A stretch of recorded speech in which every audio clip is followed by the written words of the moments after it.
ní ẹ Ọlọ́run àtẹ rọ́ọ̀gì ìwọ tó mọ yẹ ní tí wọ́n lọ fẹ́ mọ yẹ rọ́ọ̀gì.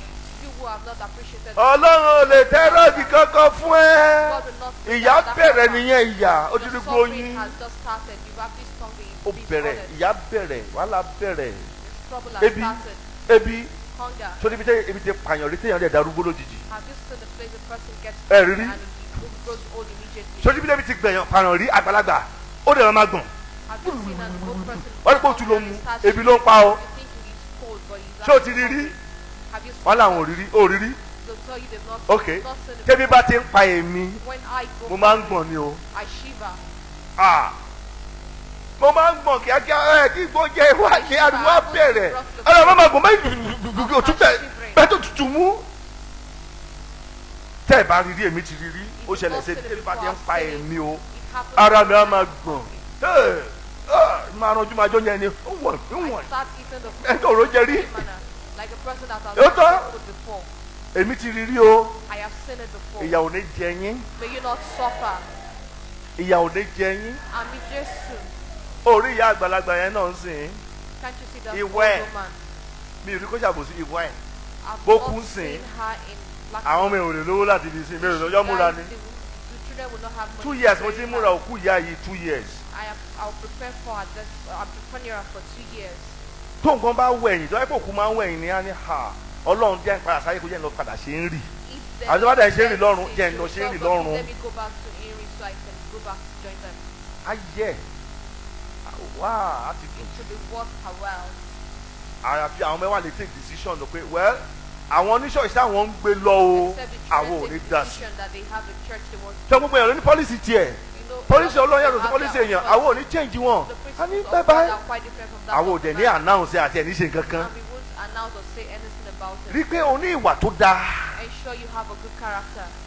má fàmáyà pé ilé ayé ya fàmáyà ni mọ̀yàn agídí mọ̀yàn ẹ̀bọra ẹ̀jẹ̀ parí ìjà yìí ẹ mọ̀jà ajá o kọ̀ọ̀kan rí bíi ẹ̀ńtáyé di sàásì ó máa ń fi ìyà ń jẹ èèyàn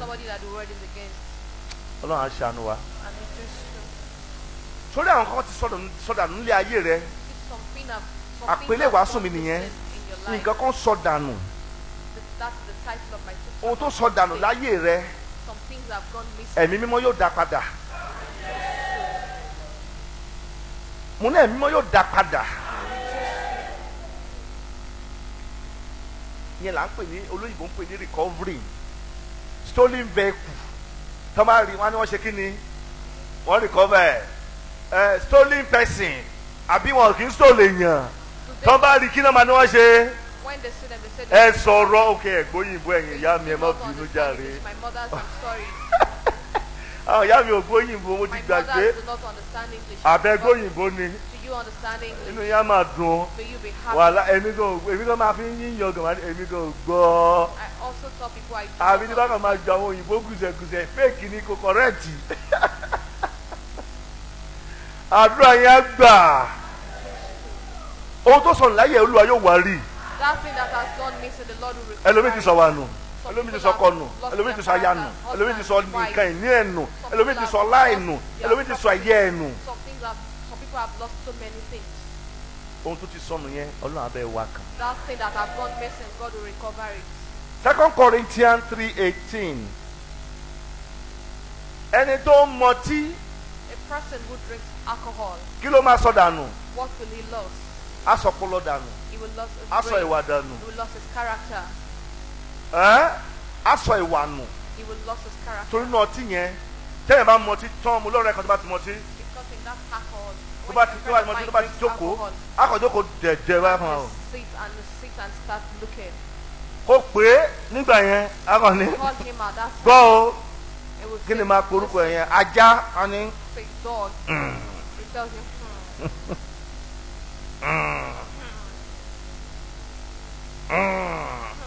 Mbọ̀. Come in. 30 minutes. 30 minutes. A máa làágùn wájú orí o ti làágùn wájú orí rí tó máa ń là á làágùn wájú orí.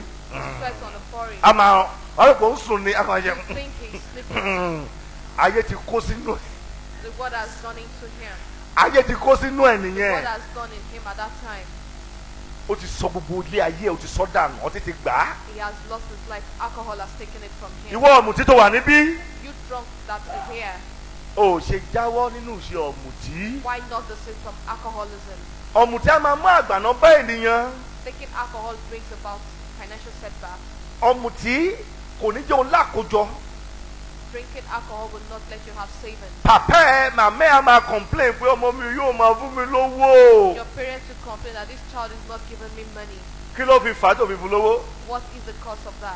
ohun tó ń gba owó lọ́wọ́ ẹ̀ tí ó ti wà òun ló ẹbọra nú ẹ̀ nìyẹn. That thing tó bá that ti collects mú sínú money ẹbọra from yẹn you, ẹbọra yẹn á wá then it gùn brings á wá dúró báyìí ní ìdí ìrírú ẹ ojú akọ̀ràn tó just ara yẹn. go bright. And it starts saying, mo wí ìsìkẹ́ ẹ̀rọ ọmọdékùnrin náà I wish you would see a this. máa wo ọkọ ojú ẹ̀ ò ní ṣẹ́. It will look ara it will not ẹ kíní when you call him the first time, he tells mo you. gbà pé nǹkan ló ń sọ̀rọ̀ yẹn I know at that ẹbọra time. nú ẹ̀ ló ń sọ̀rọ̀. It is the spirit in him speaking at that time. ayé ọlọ́dún ò lè dáa. The life of a drunk is not. ẹ bá lọ ń ṣe patí àbí ẹ lọ sóde kan ní ṣọ́ọ̀ṣì Anytime you go past ẹ wá this dúró church pé jẹ́ ẹ lọ mọ tí ń bẹ̀ and you go ní with agbára to t'Ọlọ́run. take alcohol bó kò ṣe ń jẹ́ ti Jésù ọba láàyè. by the power of God and as grace belongs to Jesus. wọ́n dàgbé kí lẹ ti ń pe àìsàn yìí o. What do you call this illness? wárápá Epilepsy. àìsàn tó lè pààyàn kíá nìyẹn That's wárápá what wọnú ẹ nìyẹn o wárápá lákọ̀dọ̀ You just say, wàá ṣubú akọ́ design ẹ owó ẹni àbò fall and it alọ́kọ̀ọ̀kọ̀ọ̀kọ̀ọ̀kọ̀ designs you. ọlọ́tí ẹ̀já wọ o Drugs, the safe from it. nítorí pé nǹkan tẹ́ ẹ mọtílé yẹn ẹ bọ́ra lẹ̀ ẹ mọtílé lórí Because you are tó bá di acting Sunday on evil spirit. ẹ máa bọ̀ ní ṣọ́ọ̀ṣì ẹlòmíì á tún ti mú. And on Sunday, some people come to church drinking.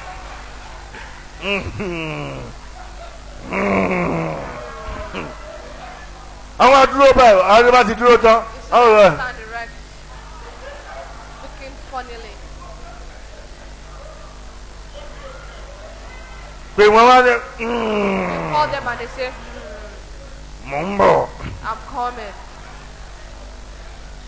kọ́lọ̀ ń ṣàánú èèyàn lọ́tí tẹ̀ wá ń bí May o. God have mercy on the drunks in this wọ́n lápá lélẹ́yìí o mi ní sọ pé Ebola máa mọ́ lọ́tí ń sìn yìí o. say Ebola on wọ́n lápá máa mú gbogbo ọlọ́tí tó bá ti wà tó ń wọṣọ ó mọ tí jẹ̀dí You take for pals. ó mọ tí ibà You take alcohol for ọ̀pá malaria. ẹ̀yìn You take for backache. sórí tó bá ti mú tán ọdún bẹ́ẹ̀ tó bá ti pè é. Anytime they call you, you say, next thing ni pé wàá kọ́ rí pé o ṣubú The next thing you see is you see yourself fall. wàá fi gbogbo ẹnu bó wárápá ti bẹ̀rẹ̀ nìyẹn o. o ti mọ̀ tí wárápá tó wárápá ló ń dún nù ẹ̀ lọ. Because that is what my epilepsy that's actually saying things in you. Ọlọ́run aṣàánú ọlọ́tí o. May God have mercy. jáwọ́ nínú ẹ̀ Stop it. ó máa ń gba nǹkan lọ́nìí It takes things away from kó you. bá lè gba nǹkan tó ti lọ padà So that you can recover ọtí that kọ́ ló thing máa that fún ẹ God- nìyẹn o. It is not alcohol that will give you tó that. bá lọ ṣọ́ọ̀ṣì tó mọ ọtí tẹ́lẹ̀ If you tó ẹ go pé to ọtí the dẹ̀ mímọ́ church ibẹ̀ and you drink bóyá kó máa lọ sí ṣọ́ọ̀ṣì yẹn padà. If alcohol is the Holy Spirit, Kò then sẹ́gbẹ̀ you ń go back bí. to such church. We do not beg kò sẹ́gbẹ́ here. ń bí yìí We do not beg here. ṣé mo sọ fún ẹ bóyá last week mo sọ fún ẹ mo ní tí ìdààmú bá bá èèyàn tó bá bá I told you èèyàn last week that when there is trouble, sọ pé òdì stop ẹ ó máa ń wà frustrated kéèyàn rojọ́ má dá lóhùn o when the person keeps má dá wọn lóhùn o answer him tí wọ́n fẹ́ out. pa èèyàn ọ̀tá ẹ tó ní bóyá ẹni tó ń gbé face me and face you olóhùn ní ara wọn ti ń pọ̀ jù kìnìkan wọ́n ṣe kìnìkan àwọn máa kọjá bí ìgbóná ní passage ó fẹ́ jà wọ́n máa kọjá bí ìgbóná Such person wants to fight and tó yẹ pé run mi around ní the veranda. ti tiẹ̀ èmi níbi tiẹ̀ I wait. máa wà lọ wá tape I'll àwọn go ọ̀rọ̀ look gbé for sí a tape.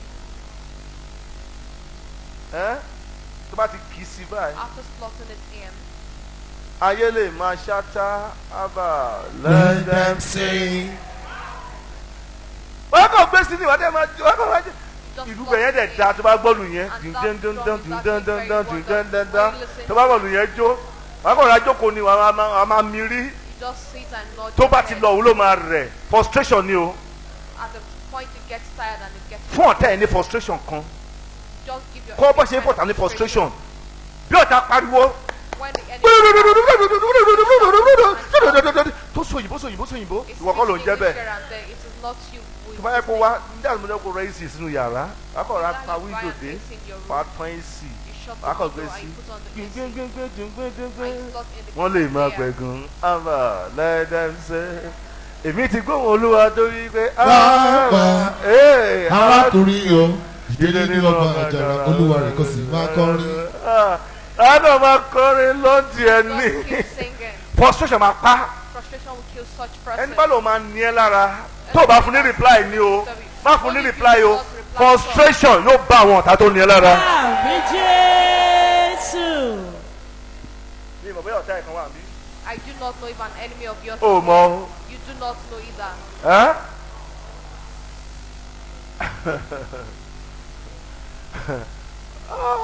Orí pọ̀. There are lots of songs. Orin kan lọ́dọ̀ pé tó bá ti fọ́ ọ̀tá ló yìí sì àti ńlára ju because o reply ẹ̀. Ó dùn pé mi gbé face me and face you tí bá gbé face me and face you wọ́n ti pè mí sí pépà tó mi ní dáhùn lóhùn. Ìgbà sí ọba tó ṣeré fún mi ṣeré fún ẹ ló Ṣorí lójoojúmọ́. Ọba kan wọ́n ti kà lẹ́yìn. Adúró gbogbo ẹlẹ́rìí aṣòro tán. Kò jẹ́ lójú ibi rárá. Ìwà sí ibùdó. Ó bá wẹ́ ẹlẹ́gùsí ò lè mi láta àbí? Ó ti mọ nǹkan tí mo sọ bẹ́ẹ̀. Gbogbo ọ̀nà tí mo gbà lólúwa mú ó ti tán tó ń ṣáájú mi lọ. ẹ ṣe kò ń ṣe pé à ń sọ̀rọ̀ ọ̀tẹ̀ o We are not talking ṣùgbọ́n téèyàn méjì bá wà ní ọlọ́run tó máa ń dìtẹ̀ but if you have a person tó ń in the bínú house ara that wọn, conspires frustration with ló máa the pa house yín o. with you die of frustration. frustration ló máa pa yín You die of frustration. tí wà tí ẹni tẹ bá jókòó tẹ múra yín sínú If you and you sit frustration together yẹn ló and máa you have pa yín méjèèjì. grudges against each other, you die of frustration. ìrìn ò gba ọlọ́tẹ̀ láyè In oníkóbokòbo give room for conspirators and people who àwọn aláyè rere la fẹ́ we want people with good lives. àwọn kan yẹn máa ń kó àwọn nǹkan rere lọ láyé wa Those are the kind of things that take away good things from us. mo fẹ́ jẹ́ kọ́lọ́run dá àwa rere padà fún ẹ nǹkan rere mo fẹ́ kọ́lọ́run dá padà fún ẹ. Bring to recovery the things that are good in your life. ó ronú ni ọmọ kan wá sọ lára onídàájọ ó lè fẹ́ ra mọ́tò mo ní wáò mo ní mò ń bọ̀ mò ń bọ̀ mò ń bọ̀ mò ń bọ̀ mò ń bọ̀ mò ń bọ̀ I told him, wow, I am coming. mo ní irú mọ́tò wo I asked him what kind of a car. 5 minutes mo wá já jókòó já máa discuss ọ̀rọ̀ mọ́tò yẹn báwo ló ṣe rí no èló ló ní iye báyìí jẹ́ ìwọ̀n tí n bá lówó díẹ̀ náà jẹ́ kí n bẹ́ẹ̀ fi kún má ra yẹn kó ra eléyìí ó tán mo tún lè fẹ́ ra mọ́tò ilé túmọ̀ díẹ̀ máa ètè ń bàjẹ́ ilé ẹsẹ̀ máa ń tẹ̀ ń pariwo ṣùgbọ́n ilé àwòwò kun irú nǹkan bẹ́ẹ̀ yẹn ló yẹ ká máa ṣe ń yọ lóhùn. jẹ́ kí èmi gbé mọ́tò kan wá tí bá gbọ́ lọ́pọ̀lọ́ wá kí wọ́n gbẹ́lẹ́jà wá tó bá gbẹ́lẹ́jà wá kẹ́lómi bo ní màálù wá kẹ́lómi gbẹ́lẹ́ran wá ó tán ká máa fi mọ́tò gbára wá ká máa fi mọ́tò gbára wá àyè mi rèé oní Sunday má páàkì sí o kó tí wọ́n lọ fi wáyà sí kó tí fi wáyà dí bẹ́ẹ̀ báwo ṣe máa fíìrì ní Sunday náà ẹ jẹ́ àgbé ìwà rere wọ̀ kí bí àwọn tó ń sọ fún àwọn big boys wà wọ sùtánà wà dúró bí big boy àní kí ni wọ́n fẹ́ ṣe kí ni wọ́n fẹ́ kí ni wọ́n fẹ́ ó ní máa zòrò bí ọmọ amúgbó máa tọ̀ mutí ìwọ̀n yóò ní máa dún nù ẹ mọ́ wà á dúró pẹ̀lú sùúrù kí ni wọ́n ń ṣe alága ta ló ń sáfà alága wọn wo ni pé sísí náà wá wọn náà fẹ́ ṣe alága bẹ́ẹ̀ ni sà èdè ọ̀nà bẹ́ẹ̀ fi ṣe iye bẹ́ẹ̀ ok dúró ìyẹn ò ní kó ń fẹ́ ìyẹn ò ní kó ìkòkò wà láàrin wọn nọ́ọ̀sì gbà 5,000 ìyẹn yóò tó ṣe alága náà ó ní sọ̀rọ̀ sókè jù ṣùgbọ́n lábòsí kò lówó lọ́wọ́ ọlọ́run mú lé ní ọlọ́run mú ojú máa tì í ọlọ́run máa ní ojú ní tì í kọ́ ojú wa tì ẹ́. ohun tó ti sọ nínú ayé wẹ́jà wa padà. That thing that has gone missing in our life, let's look for it. nǹkan ti sọnù láyé wa gẹ́gẹ́ bí ọmọ ọlọ́run Some things have kò gone sí àpẹẹrẹ ọmọ ọlọ́run lára wa mọ́. children of God. We do not have the signs as children of God. wà á nítorí oore ń bọ̀ fún ọmọlàkejì ẹ You say because ọwọ́ ẹ lórí yẹn dé sí coming for your nítorí ó ta àwọn sí ẹ lánàá àti jẹta ó ṣe pàpà mú sínú. and because he has said something to you, àdúrà ò lè you gbà have o. it inside of you. Your prayers will not be answered. àdúrà ò lè gbà má jẹ́ Your ń prayer kúrò will fún not ẹ be answered. má jẹ́ ń kúrò fún ẹ. Do not, I won't lie to you. kàwé sí mi létí ń tiẹ̀ kí n gbọ́.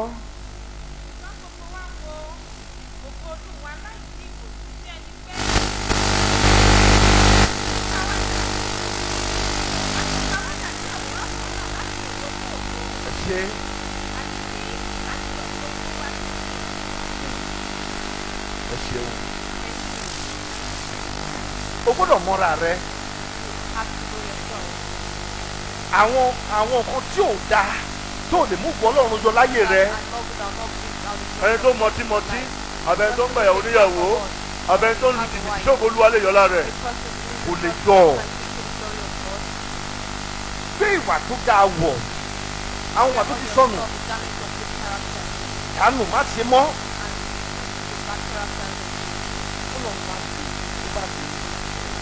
Bá lè rí kọ́fà àwọn nǹkan tó ti lọ ń gbèsè ayé ẹ.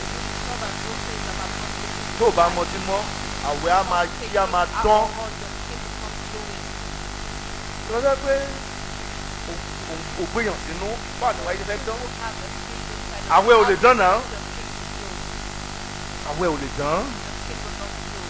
Matthew 10. Ìwọ tí o wà ní ipò àìsàn. Tí àìsàn ń ṣe, Ọlọ́run yóò dá ìlera padà sí ọ lára. Kí ló ti wí? Yes. Yes.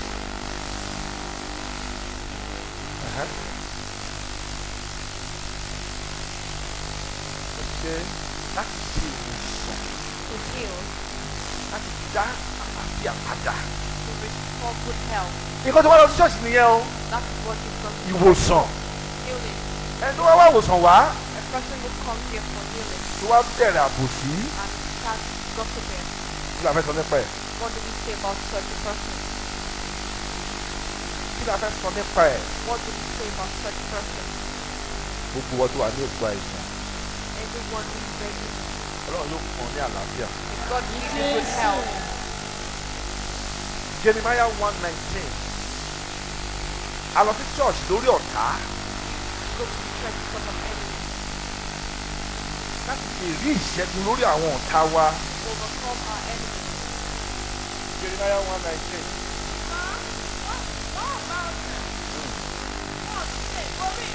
Nítorí èmi wà pẹ̀lú rẹ ní Olúwa wí láti gbà ọ́. Ó kà farabalẹ̀. Wọ́n ò bá ọjà. Ó ṣe dúró bẹ́ẹ̀. Tó bá ń da fún ẹ. Tó bá ń da fún ẹ tó ń dùn fún ẹ. Ọ̀tá máa gbógun o. Ọ̀tá máa gbógun. Tọ́ka bá ti ń gbé ogun tó bá ti ń da fún ẹ tó bá ti ń yẹ ẹ́. Ọ̀tá lè dìde níbikíbi. Orin báyìí ni kò máa kọ́ gbogbo ìgbà fún wọn.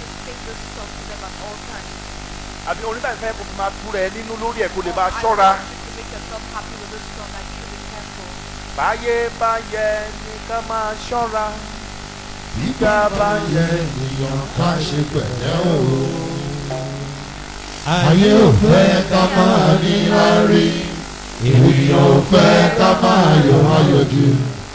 Ayé ò fẹ́ ká máa níláárí. Ènìyàn ò fẹ́ ká máa yọ̀ ayọ̀jú. Àmọ́ bọ́lọ́run ò padà lẹ́yìn ẹni. Àkàṣà máa yọ̀. Ọba olùwàdà kò bá padà. Adúró ti ní ìyá kò ṣàánú wa o. Ọlọ́run yóò ṣàánú gbogbo wa. Tẹ̀síwájú. Nígbà tí ayé bá ti ń yí ọ, ọ̀tá máa wá ọ̀nà láti wá àléébù fún ẹ. Tó bá ti ń da fún ẹ, má rò pé ò ní lọ́tà o.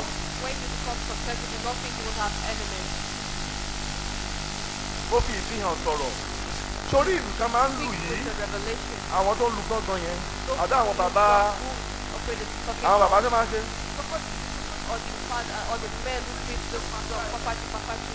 Má jó ìlú wọn o. Gbogbo tẹ́tí sí ọ̀rọ̀ ìlú yẹn. Ṣùgbọ́n èlò ní kò yé. Ẹni bá ní làákàyè.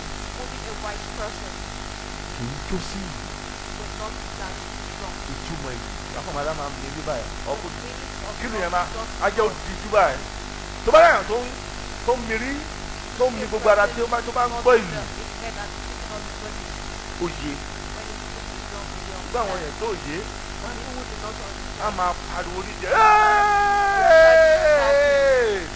kò yé wọn òmùgọ̀ ni wọ́n. They do not understand they are fools.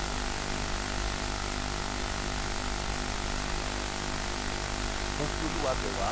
I beg you in the name of the Lord. tó bá ti ń da ọ̀tá fẹ́ gbógun o. When things are good, the enemy wants to force their ohun head. tí fẹ́ kó ṣe ni wípé ní àsìkò náà What I want you to do at that period kò ṣọ́ra is like to be careful. kò ṣọ́ra. Be careful. nítorí pé ìgbà tó bá ti ń da fún ẹ̀yẹn ọlọ́run ti gba àkólò rẹ lọ́wọ́ ọ̀tá rẹ. Because at that time God has recovered your stolen property from your enemies. ògo rẹ olúwa ti gbà lọ́wọ́ àwọn ọ̀tá rẹ. God has taken back your glory from your enemies. ọlá rẹ olúwa ti gbà lọ́wọ́ àwọn ọ̀tá rẹ. Your wealth has been taken back from your enemies. tẹ̀síwájú. ó tàn wọ́n ní wọn kì yóò ṣe kí ni Shall not overcome you. kí ló wá bá wọn sọ́gùn kí ló rọ̀ tó dà pẹ̀lú wọn fún. best way tó lè fi pa ọ̀tá ẹ̀ lẹ́kún ni wípé má fún lánsà kó halẹ̀ kó rọ̀ ọ́ wọ́n bá wò báyìí ni wọ́n ní mímọ́ kí ló wọ́n tó ṣẹlẹ̀ tó dárúkọ mi ni mi ò gbọ́ tó ti ń sọ yẹn o ti gbé báàgì yẹn o ti ń lọ orí ẹ̀ tí wọ́n máa lágbo nìyẹn o ti pálẹ́kùn nìyẹn. nítorí pé ọ̀tá tètè lè rí pé ẹni tí kọ́ mọ́ wa lọ́wọ́ ti ń lọ nìyẹn.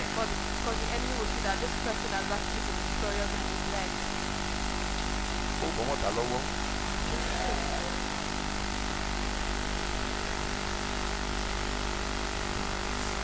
ọ̀tẹ̀ wà nínú ìdílé o. Jeremiah 30:17. Jeremiah 30:17. Nítorí èmi ò fi ọjọ́ ìmúlára dá sí ẹ. Nítorí èmi ò fi ọjọ́ ìmúlára dá sí ọ. Èmi ò sì wo ọgbẹ́ rẹ ní Olúwa wí. Nítorí ó fi ẹlẹ́ni tí alẹ́jáde sí òní bí ẹnìkan kò ṣàbẹ́rì rẹ̀. Hallelujah. Hallelujah.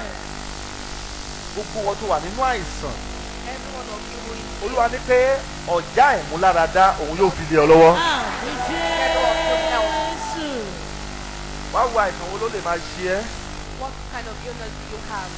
Jẹ́ ẹ tún fún ẹ ní testimony kékeré kan. Let me give you this short testimony. Ọmọdébìnrin kan bí ọdún mẹ́ta mẹ́rin ó ti ń wọ́ ọmọ kiri ó ṣàwá There is títí this young man that has been looking for the fruit of the womb for 3-4 years.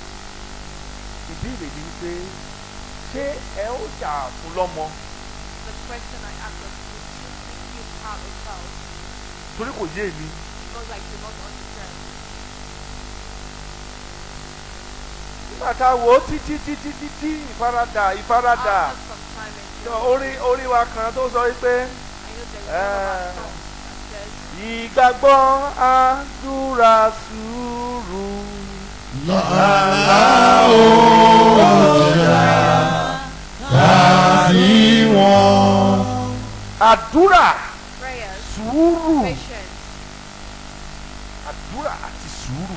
prayers and patience. Nígbà tó gbọ́dọ̀ kan Ọlọ́run dúró ti dàbí fún lọ́mọ. Then on the particular day, Rí. God waited for us to give her a child, but we didn't see her. Ìgbọ́jọ́ tó lọ máa gbọ́ àdúrà rẹ̀. But when God was about Ọlọ́run sọ to pé hear her prayers, 1, 2, 3, 4, 5 days láàrin ọjọ́ ẹ̀ God àdúrà ẹ̀ á gbà said, 1, nígbà 2, náà. 3, 4, 5 days. Within those days, God will answer your prayers. Ọlọ́run wá mú àgàn ẹ̀ God sent kó wá sọ àgbàṣe ọlọ́run. turned the barren into the mother of a child. Ẹni náà lóyún o. That woman became Ó pregnant. sì ń bá wa fẹnu ara ẹ̀ sọ ṣùgbọ́n àsìkò tí tó. She rose Ní ìgbà tí ẹ̀mí máa sọ pé ó yá lọ sọ àní ó yá not yet sọ. time. When the Spirit tells her to come and say, we tell her to do that.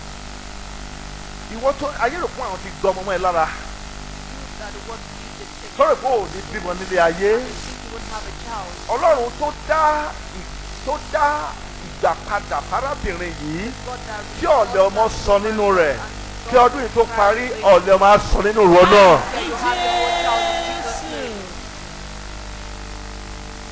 Isaiah 55:11. Isaiah 50. Bẹ́ẹ̀ ni ọ̀rọ̀ mi tí ó ti ẹnu mi jáde yóò rí, yóò padà lọ́dọ̀ mi lóko, wọn yóò ṣe èyí tí ó wù mí, yóò sì máa ṣe rere nítorí mo rán. Ṣé ọ̀rọ̀ tí èmi ń sọ fún ẹ lénìí What I am telling you today kò ní padà sí mi lọ́dọ̀ mọ́ o, will not come back to me nítorí pé ìwọ ló ní because it is gift láti dí nǹkan táyé ti gbà lọ́wọ́ rẹ, to get back that thing the Lord has láti taken dí from you. ayọ̀ táyé ti gbà lọ́wọ́ ẹ. Take back that thing the Lord has taken from you. Ọ̀rọ̀ yẹn ò lè padà mọ́, That word will not come back. ṣùgbọ́n ó ń padà lọ ṣiṣẹ́ nínú ayé rẹ, Going back ó ń wo ògo ayé rẹ lọ, ó ń wo ìgbésí ayé rẹ lọ. your glory is going Ọ̀rọ̀ to your yìí life. gbogbo ohun tí ó ti tó ti kùnà rẹ̀ ní rere, God, that ọ̀rọ̀ tẹ́mi ń that sọ will yìí not yóò mú ẹ padà sípò. Àmì restore you to the Jésù. good place. 1 Peter 1:8. 1 Peter 1:8. Ẹni tó bá ti ń ṣe ti Ọlọ́run A person who does what God wants. Ẹni pẹ̀lú ẹ máa mú sùúrù. Ẹ fi ọkàn yín balẹ̀. Nítorí ìpadà wá Olúwa kù sílẹ̀. ká máa mú sùúrù Let's be patient. kí a fi ọkàn wa balẹ̀. We should be patient.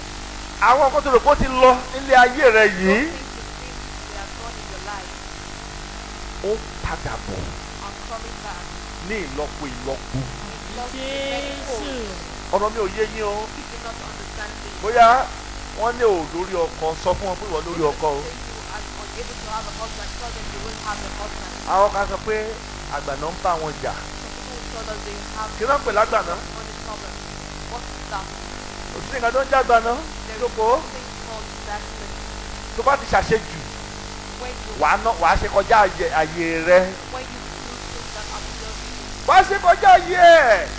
Tó bá ti ṣe kọjá àyè ẹ̀. When you step beyond your Ojú bounds. kòkòrò ẹni tó ò lówó òun náà lọ sí A person who does not have ìbẹ̀rẹ̀ tí ń pélé tẹ máa ń jẹ ó lọ sí called íńtánẹ́ẹ̀tì. go to Ẹni tó yẹ kó yà ń búkà búkà àbí kó ara ọmọ oníṣan ẹran olókùúta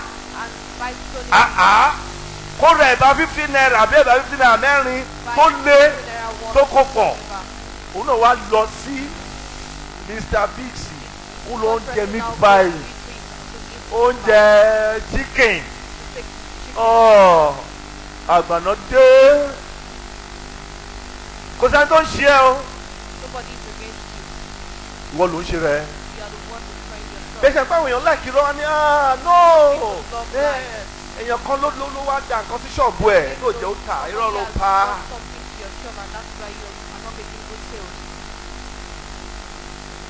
Tó bá mọ̀ wá rẹ̀ tó mọ̀ wá rẹ̀ wàá mọ̀ nǹkan tó yẹ kó fowó ṣe wàá mọ̀ nǹkan tó yẹ kó fowó tò. Àgbà náà kọ̀ọ̀kan ò lè wọ owó ẹ̀. Òun sọ̀dá mẹ́wàá. Òun ṣojúṣe nílé Ọlọ́run. Tọ́lá sọ fún òun ò rí ẹni. Ní sùúrù kó fi ọ̀rọ̀ ẹ lọ́kàn balẹ̀. Má tán rẹ jẹ o. Job. No, sorry, Luke 15. 2021. Yes. Yes. Yes. Bàbá rẹ̀ rí àlùṣe. Yes. Ó sì súré. Ó rọ̀ mọ́ ní ọrùn. Ó sì fi ẹnu kò ó ní ẹnu. Ìwọ tí o ti kúrò ojúṣe ẹ lẹ̀ tó sá lọ. You will have abandoned your duties and your deeds. Tó bá ronú pa ìwàdà. Change your character. Tó bá ti ronú ẹ pa ìwàdà. When you repent and change your Wàá máa character, ṣe ojúṣe ẹ. and you come back to your duties, Èṣù ló ń léèyàn níbi ojúṣe èèyàn. it is Satan that actually takes you away from your duty. ṣé ẹ̀kan lè gbaṣẹ́ tiẹ̀? And can anybody take your sọ̀rọ̀ tán bá gbaṣẹ́ mọ́ ẹ lọ́wọ́ èṣù ló lé ẹ dànù. If your job was taken away from you, it's the devil that has sent you away. wọ́n mọ nínàkúnà. Look at the prodigal son. nígbà tó jẹun tó téèyàn bá ti gbádùn nílé ayé tó bá wà ní pòsíṣọ̀n kan tó gbádùn ìfúnlẹ̀ wọnú ẹ á ní kò ṣiṣẹ́ tí ẹ bá lè ṣe kí ló máa ṣe wọ́n á yọ kúrò tí wọ́n bá ti yọ kúrò níbẹ̀ àwa ìṣèwádìí aláìsí pé yéè wọ́n ti gba ayọ̀ ń lọ o. ipò ló wà ó ń dùn mọ́ ẹ kó o dẹ̀ túbọ̀ máa ṣe dáadáa. máa ṣe dáadáa nítorí pé tó o bá ṣe dáadáa ẹlòmíì á gbà á mọ́ ẹ lọ́wọ́ tó bá ti gbà á mọ́ ẹ lọ́wọ́ tọ́ nìyẹn.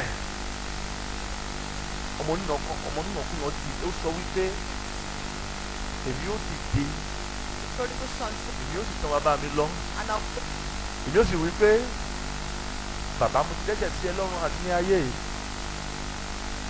èmi kò yẹ lẹ́ni tí àbá pè ní ọmọ ẹ̀ mọ́ ṣùgbọ́n èmi ṣe kan lára àwọn alágbàṣe rẹ̀ ṣé wọ́n ti gbapò mọ́ ẹ níwájú ilé Ọlọ́run.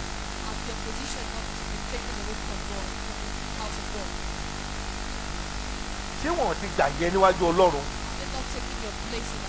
ṣé wọ́n ti gbaṣẹ́ ẹ níwájú Ọlọ́run. ṣé wọ́n ti gba iṣẹ́ ẹ láyé. gbìyànjú kó ronú rẹ o ronú rẹ. Job 42:10.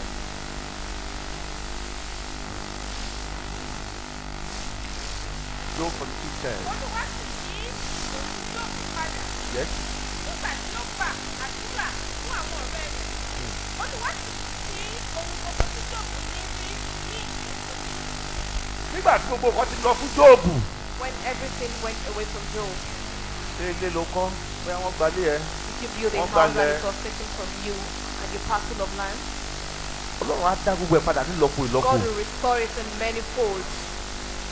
Gbogbo ohun táyé rò pé àwọn gbà lọ́wọ́ rẹ nígbà tí wò mọ̀. God feels they are taken away from you when you did not know. Ọlọ́run á dá padà fún ẹ nílọ́po ìlọ́po. God will restore it unto you in plenty folds. Ọmọ Ọlọ́run. Children of God. Ọmọ Ọlọ́run. Children of God. Mo bẹ̀ ẹ́ lórúkọ Jésù. I beseech you in the name of Jesus. Rò dáadáa o. Think deeply. Gbogbo tó bá ti ṣe fọ́lọ́run. About anything you do for God. Bọ̀ máa ṣe. Continue to do it.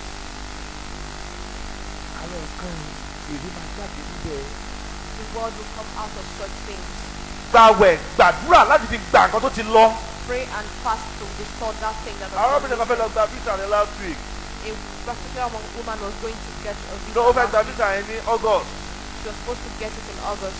Ọlọ́run sọ pé tó bá lọ́kàn ní fún. But God said if she were to go, they would not give it to her. Ó wá fi sí September 12.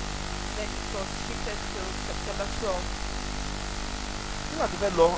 When she was about to go, a máa gbàwẹ̀ gbàdúrà o kò lè fi visa yìí gbà o. we would pray and fast so you will be granted this visa. Kájà gbàdúrà torí pé wọn ò fẹ́ fún ẹ. Because they would not want to give it to Wọ́n you. àdúrà yìí ló máa jẹ́ kí nǹkan ẹ ṣeé ṣe. But these prayers will make things work out. So ready láti ṣe àdúrà pé kí nǹkan ẹ lè padà sípò. Are you ready to pray for restoration? Ọmọ Ọlọ́run ṣé o ready láti gba àdúrà ṣọpẹ́ sí Ọlọ́run káwọn nǹkan ìní ẹ lè padà sípò. So that your things will be restored again. Arábìnrin náà yẹ ń já ní ẹ̀. That woman was afraid. Ṣáṣọ o mind ṣáàjẹ́ ká máa ṣe àdúrà ẹ̀. Ó lọ o ní lọ síbi iṣẹ́ mọ́ o ní òdi gbọ́. I told her you would Bàbá not mi go back ìgbẹ́ bá to ní kí n ṣe ni màá rest. ṣe. That whatever it is you ask me to Nítorí do, pé I will wọ́n ń do. retí ayé retí láti tẹ ìwọ tó ń lọ sí ìwọ tó ń ṣọmọ ṣọ́ọ̀ṣì. Because the word is waiting for you who is not a member of the church. Nítorí ṣọ́ọ̀ṣì ó sọ̀rọ̀ ẹ di mojí. Because of the church you change yourself to Moji. Wá à ní jẹ́ orí visa ìgbà. We would not let you be granted this visa. Ṣùgbọ́n Ọlọ́run ṣètò ẹ̀. But God did it. Ọlọ́run yà á lẹ́nu. God surprised her. Ọba tó yẹ pé òun nìkan ló yé. The God who is the only one that understands. tó bá fẹ́ gba orí ẹ fún ẹ níbikíbi. When it is time for him to get your help from anywhere, gbọ́ràn tó bá ti gbọ́ràn. just listen, and when you obey, wá orin ni kò kọ o ijó ni kò jó o àdúrà you àtàwọn ẹni should kò sing, gbà o. you should dance, you should pray and fast. October 5 On October 5th, àwọn orí ẹ ọjọ́ tó ti pẹ́. your lost gbogbo ayé òfòfẹ́ ọpẹ́ yìí yóò fi gbà á fún ẹ nílọ́po ìlọ́po. turn it to you many folds. mo máa ń rẹ́rìn táwọn yẹn bá sọ pé ṣe mọ̀ pé èmi ò nílò léèyàn. I laugh when people tell me, you know, I have no one. olóòlé èèyàn. You seem to have nobody. ó gbọ́ orin yẹn ni. mo ti ní Jésù lọ́rùn. rẹ iyebíye ló jẹ́ fún mi. Oníkan arẹwà tí ọkọ mi fẹ́. Òun ní tọ́lọ́ ìpàdé ìrẹ̀wọ̀ òwúrọ̀. Oníkan arẹwà tí ọkọ mi fẹ́. ẹ ṣe ìwọ tó bá ti ń sin Ọlọ́run. You who worships God, o ti ní Jésù o. you have Jesus. ìwọ tó bá ti mọ Ọlọ́run. You who know God, o ti lóhun gbogbo. you have everything. àwọn sọ pé òro 200 naira tó lè dá àlàáfíà padà téṣù bá gba àlàáfíà. We tell you can use 200 naira. òróró tó lè dá ire padà fún ènìyàn tó lè jẹ́ orí àánú gbà. The oil that can restore your health back to you. òróró yẹn That oil, ìyá kan kò lè rìn. one woman did not work. ó jẹ wọ́n lé. She walked in like wọ́n this. ti mú ló ń sunkún. They held her and she was weeping. wọ́n kàn da òróró yẹn sí lára. They just wọ́n fi poured wá that rẹ̀. oil on her and they used it to rub her body. ó wá dẹni tó ń rìn. She's now somebody who walks. ọmọ kan wọn ló ní ọ̀sà wọ́n ní ọ̀sà tiẹ̀ wọ́n ní òyìnbó ọ̀sà yẹn ò tiẹ̀ yé mi. wọ́n ní sọ pé dókítà Ọlọ́run jẹ́ kó òyìnbó pa wá. And I do wọ́n not ní even dòwọ́ understand tó English. dọ́ndọ́n ọ̀sà. They called it a particular kind of ulcer. àwọn dókítà ti òyìnbó yí èèyàn lórí. Doctors have actually turned people's heads upside down with English. máa ní dòdòdòdòm. How can somebody have duendodo? Oh my God, dókítà Ọlọ́run á ṣàánú yín o, Oh Ọlọ́run my jẹ́ God, pa wá. doctors, may God have mercy on you and you won't kill us. ìgbà tá a bá dẹ̀ gbóyìnbó. And when we do not understand English, tí ọba gbóyìnbó atúmọ̀ ẹ̀. but the God who understands English and interprets ọba it, gbédè túmọ̀ òyìnbó gbóyìnbó. the God who understands languages and interprets for even the white men, ọmọ yẹn ó ti that child has lost weight. ó ti yá wọn ní dókítà mo ní kò sí wọn ní òun ní liver enlargement mo ní kí ló ń jẹ́ They bẹ́ẹ̀. said she had liver enlargement and I said, what is that? òróró The oil. ọmọdé yìí ti tọ́ sẹ́nu kò lè jẹun. This child a had ní to iye revive dáadé her òun mouth. ti fẹ́ kú ó She lè could not eat and she told me, kú. Daddy, I Ah. am about to die. I will tell her, you sọ̀rọ̀ can't ikú die. yẹn ṣe nǹkan tó ń pè kú lé ó lè kú Like, tiẹ̀. this is what is called death. You cannot die. ó ṣe é mọ òróró díẹ̀ díẹ̀ And that is how she started Yeah, taking yeah. the oil little by little àtomi with water. àtomi With water. àpàdìyẹ. Kábíyèsí rẹ̀ o, ìwọ ni màá sìn láyé mi o. Ọlọ́run Èlíjà Ayọ̀délé. ẹ ṣé mo dúpẹ́ sórí Thank you very nígbà yẹn much. kò lè sọ̀rọ̀ o That time she ó could sọ̀rọ̀ not ní talk. bíi Tuesday. She talked on Tuesday.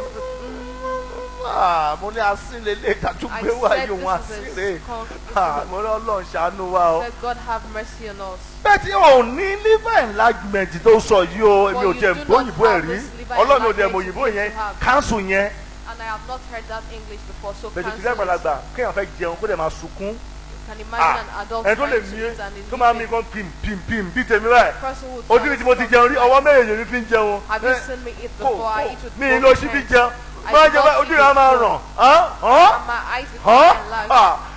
mo like oúnjẹ gan o I wọ́n á dẹ̀ máa love bomi food tì a bẹ́ẹ̀ lot.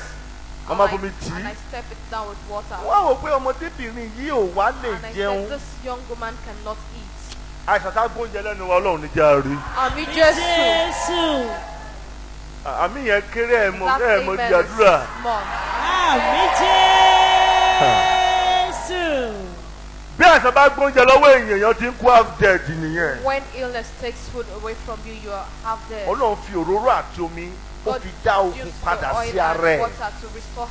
Gbogbo ẹ̀yin tí ayé ti gba ìgbà lọ́wọ́ rẹ̀. Orúkọ Jésù. Mo ní ọpẹ́ tí a fẹ́ ṣe ní October yìí Ọlọ́run yóò fi dá ìgbà padà fún ẹ. Àmín Jésù. Ìwọ tó lè yin o fẹ́ yin Ọlọ́run kó máa yin òun. God knows you are about to thank him. Ìjọ kan wà ó ti pẹ́ wọ́n ti máa bẹ̀rẹ̀ àwẹ̀. Mo ní There was a ó ti time pẹ́ ó ti tó bí 13 years. Mo máa ń fi 13 ìrìnnú years pé ago mo wá bèèrè lọ́wọ́ èèyàn kan mo ní tí ẹ̀ bá ń fi ìrìnnú ní bóyá ẹ̀ ń gbàwẹ̀ jù. when I feel things in my Mo tummy. ní said, tí "Maybe ìbá you gbàwẹ̀ fast kí a ni lot." wọ́n fẹ́ ṣe. And I Mo told lọ́ him, lọ "I do orí not àṣírí fast. mo ti What gbé do kùn I yẹn lé ẹ do?" lọ́wọ́ o. I said, God, I have given this Tó bá to ṣe my wù yín náà ṣe control. ṣe. Do it as you please. Tó bá ṣe wù yín náà ṣe lò ó. Do it as it pleases you. Kíákíá Ọlọ́run ó yá dá àlàáfíà padà sínú yẹn. Immediately God restored health to that stomach. Bí Ọlọ́run mi ṣe ń bẹ ní ààyè. As that God Jesus. leads. Gbogbo nǹkan tó ti sọnù nínú ayé rẹ That has done láti October 5. from October 5th. Mo gbà ní àdúrà Olúwa yóò dá padà fún ọ. That the Lord restore it in Jesus' name. Kò sí nǹkan tó ta lè fi ẹ ṣe o. There is nothing the enemy will do with you. Silent òyìnbó mi ìgbó òyìnbó má bínú. I do not Silent understand is the English. best answer for. Ó di tán ẹ̀yin lẹ gbọ́ òyìnbó yẹn èmi ò gbọ́. You are the one who understands the English. I do Kò not understand. gbé ẹnu ẹ jẹ́ lẹ́nu jẹ́. Just keep your mouth shut. Bọ́tà bá ń halẹ̀ When the enemy tries to make kó noise orí sọ kàtà and he knocks his head at the tó ń mountain fẹsẹ̀ gbùrù. and he drags his feet. Bó tẹ̀ dán mi sẹ́ lára tún ra yẹra. If it splashes you with Frustration water, dé. the frustration has set in. Àwọn ọ̀tá tí ń bí The nípa òkú enemies ẹ. who are angry about your glory. Frustration. Frustration. Olúwa yóò fi mú wọn. Àmín Jésù. Ṣé o mọ̀ nǹkan tó pa Saul? Saul o mọ̀ nǹkan tó pa? You know what? Frustration ló pa. It was frustration that killed him. Frustration Dáfídì ló It was pa. the frustration of David that killed Saul. Ṣàpè David ò fine ó ugly bí tèmi báyìí. David wasn't fine. He was as ugly as Saul dé fine. and Saul was handsome. Saul David ò kí n dá lọ orí. Ó tún rí ibi tó yẹ kó ti David pa. did not say anything to him. He even got a place Kò to pa. kill him. He didn't kill him. Ó kọ̀ ra máa ṣo ẹ̀. He just picked his clothes Kó má bàa lè purọ́. so that he would not lie. Kí màá sọ pé wò ó. Said David ought to kill you, but he didn't kill you. He then looked at it. That how is he supposed to kill me? Wọn ò tá àárẹ̀. You see your enemies.